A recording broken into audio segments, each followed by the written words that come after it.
नहमदुहु व नसल्ली अला रसूलिहिल करीम बिस्मिल्लाहिर रहमानिर रहीम। मेरे ज़मींदार और काश्तकार भाइयों, अस्सलाम वालेकुम व रहमतुल्लाहि व बरकातुहू।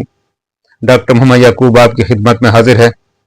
आज हम तिलों की कटाई पर बात करेंगे कि तिल की कटाई के दौरान जो ज़मींदार मिस्टेक्स करते हैं, जो गलतियां करते हैं, उनको हम हाईलाइट करेंगे, उनकी निशानदेही करेंगे और फिर उनकी रहनुमाई करेंगे। दरिया सिंध के दाएं और बाएं बैंक पर, यानी जो बखर का कच्चे का इलाका है और डे खान का कच्चे का इलाका जो लगता है दरिया सिंध के साथ, वहाँ काफ़ी रकबे पर तिल लगता है और ज़मींदार बड़े शौक से तिल लगाते हैं और माशाल्लाह बड़ी अच्छी इनकम भी हासिल कर लेते हैं। तो मैंने वहाँ एक छोटा सा विजिट किया और ज़मींदारों को देखा कि वो तिल काट रहे थे और वहाँ 2-3 गलतियाँ कर रहे थे। तो मैंने मौके पर भी उनको हिदायत दी हैं, उनको बात समझाई है कि इस तरह ना करें। तो मैंने कहा ये जो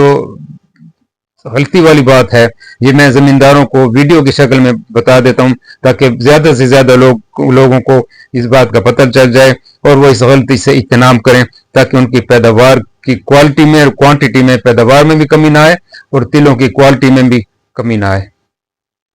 तो पहली जो गलती ज़मींदार कर रहे थे वो ये था कि बिल्कुल कच्ची फसल काट रहे थे। तिल जब डेवलप हो गया बस उन्होंने कहा कि फसल तैयार है और वो उसको काट रहे थे। अभी तिल की फसल जो है वो उसके पत्ते बिल्कुल सब्ज थे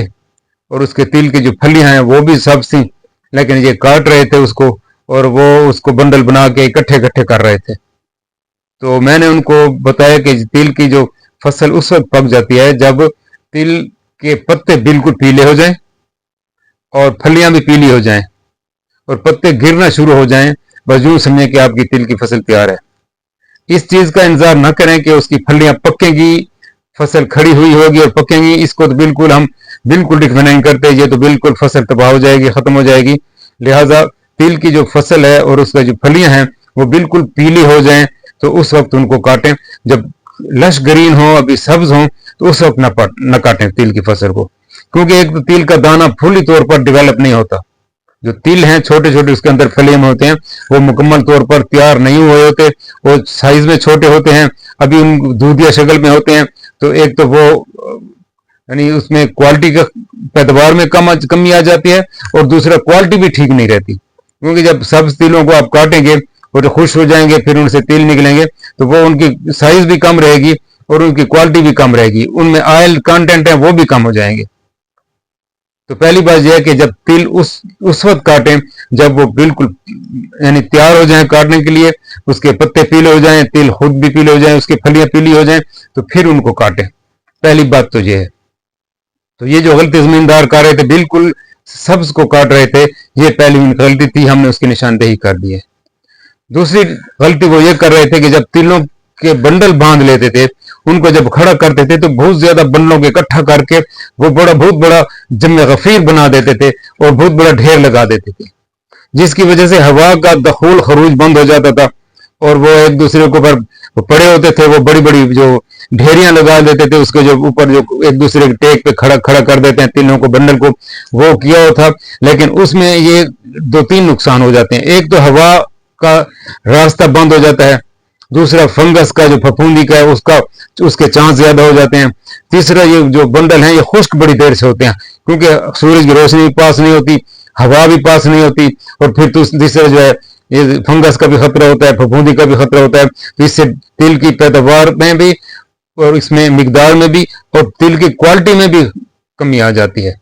तो फिर हमने उनको जमींदारों को बताया कि इस तरह इकट्ठे बंडल न रखें, थोड़े फासले पे रखें, इस तरह एक दूसरे के टेक पे लगाएं कि ताकि हवा का दखूल खरूज बड़े आसानी से हो, रोशनी भी लगे और तिल तो को ऐसी जगह पे तरीके से खड़ा करें कि उसमें फफूंदी का भी कोई चांस ना हो। तो ये जो दूसरा हमने आपको दिखाया, ये आपको नजर आ रहा है कि ये इसमें जो